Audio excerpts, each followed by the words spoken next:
The Prophet of Islam, he married a businesswoman. Not only he married a businesswoman, first he worked under her. She took a job. She took a job under her. Later, he married her. I said, if you want to be a good Muslim, you have to follow the footsteps of the great Prophet. And you have to marry a businesswoman. And if you can't find one, come to us. We have plenty of them. আসসালামু আলাইকুম। সম্প্রতি বাংলাদেশের অন্তর্বর্তীকালীন সরকারের প্রধান উপদেষ্টা doctor Mohammad ইউনূসকে নিয়ে বেশ কিছু কথা উঠেছে এবং সেগুলোর মধ্যে প্রথম যে কথাটি রয়েছে সেটি হচ্ছে যে ডক্টর মোহাম্মদ ইউনূস রাসূলুল্লাহ সাল্লাল্লাহু আলাইহি সাল্লামকে নিয়ে কটাক্ষ করেছেন। বিশেষ করে তিনি তার প্রথম বিবাহকে নিয়ে কটাক্ষ করেছেন। আপনারা প্রথমে যে ভিডিওটি দেখতে পেলেন সেখানে ডক্টর মোহাম্মদ ইউনূস বলেছেন যে যদি কেউ একজন আদর্শবান মুসলিম হতে চায় তাহলে তাকে অবশ্যই একজন ব্যবসায়ী মহিলাকে বিয়ে করা উচিত, কারণ রাসূলুল্লাহ সাল্লাল্লাহু আলাইহি সাল্লামও একজন ব্যবসায়ী মহিলাকে বিয়ে করেছিলেন। তো চলুন আজকের এই ভিডিওতে আমরা এই ব্যাপারে বিস্তারিত আলোচনা করি।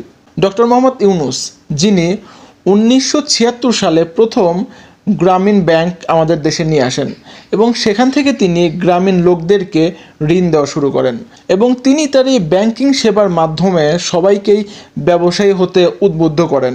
বিশেষ করে গ্রামের নারীদেরকে বুঝান যে তাদেরকে ব্যবসায়ী হতে হবে। কিন্তু সেই সময় গ্রামের মুসলিম নারীরা জানায় যে একজন মুসলিম নারী হিসাবে তাদেরকে তো এইভাবে ব্যবসা করা উচিত হবে না, কারণ ইসলামের নারীদেরকে ঘরে থাকতে বলা হয়েছে, ইসলামের নারীদেরকে পর্দার মধ্যে থাকতে বলা হয়েছে। তো নারীরা যখন এই কথাটি বলেন তখন ডক্টর মোহাম্মদ ইউনূস একটি কনফারেন্সে তিনি এই বক্তৃতা দেন যে রাসূলুল্লাহ সাল্লাল্লাহু আলাইহি সাল্লাম একজন ব্যবসায়ী নারীকে বিয়ে করেছিলেন এবং তিনি সেই নারীর কর্মচারীও ছিলেন।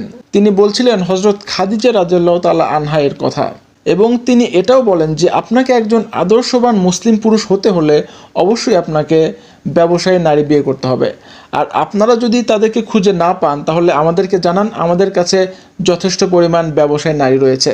আসলে ডক্টর মোহাম্মদ ইউনূস এখানে যে কথাটি বলেছে এটি রাসূলুল্লাহ সাল্লাল্লাহু আলাইহি সাল্লামকে নিয়ে পুরোপুরি কটাক্ষ না হলেও কিছুটা তো অবশ্যই, কারণ তিনি যে কথাটি বলছেন এটি ইসলাম আসার আগের কথা।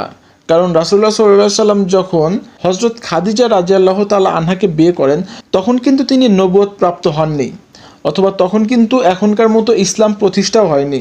আর তার চেয়ে বড় যে ব্যাপারটি, রাসূলুল্লাহ সাল্লাল্লাহু আলাইহি সাল্লাম নবুয়ত প্রাপ্ত হওয়ার পরে এবং ইসলাম প্রতিষ্ঠা হওয়ার পরে নারীদেরকে কিন্তু যথেষ্ট পরিমাণ পর্দার মধ্যে থাকার নির্দেশনা দেওয়া হয়েছে। তো এখানে একটা হাদিসের কথা আসে যেখানে উল্লেখ করা হয়েছে যে রাসূলুল্লাহ সাল্লাল্লাহু আলাইহি সাল্লাম বলেন যে 4টি বিষয়ের প্রতি লক্ষ্য রেখে মেয়েদের বিয়ে করা হয়: তার সম্পদ, তার বংশমর্যাদা, তার সৌন্দর্য ও তার দিনদারি। সুতরাং তুমি দিনদারিকেই প্রাধান্য দেবে, নতুবা তুমি ক্ষতিগ্রস্ত হবে। তো এখন অনেকেই মনে করেন যে রাসূলুল্লাহ সাল্লাল্লাহু আলাইহি সাল্লাম হয়তো বলেছেন যে এই 4টি গুণ দেখেই একজন নারীকে বিয়ে করা উচিত।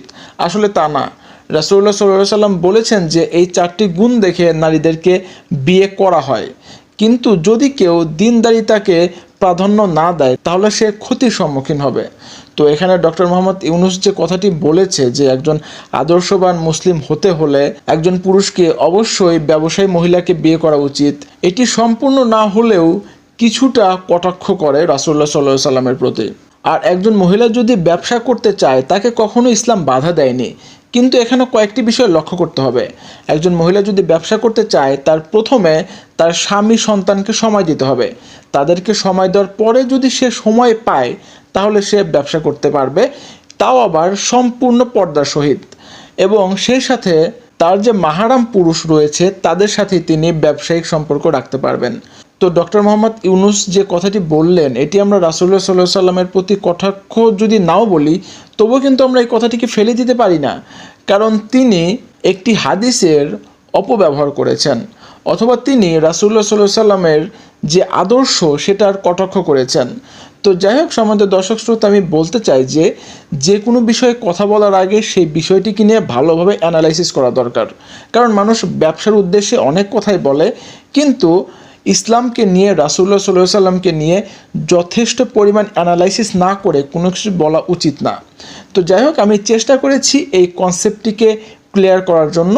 তবু যদি কেউ বুঝতে না পারেন আমাদেরকে কমেন্টে জানিয়ে দিন, আমরা পার্সোনালি আপনাকে এই ব্যাপারটি বোঝানোর চেষ্টা করব। তো যাই হোক, সম্মানিত দর্শক শ্রোতা, এই ছিল আজকের ভিডিও। এতক্ষণ আমাদের সাথে থাকার জন্য সবাইকে অসংখ্য ধন্যবাদ। দেখা হবে পরবর্তী ভিডিওতে। সেই পর্যন্ত ভালো থাকবেন, সুস্থ থাকবেন, আমাদের সাথেই থাকবেন। খোদা হাফেজ।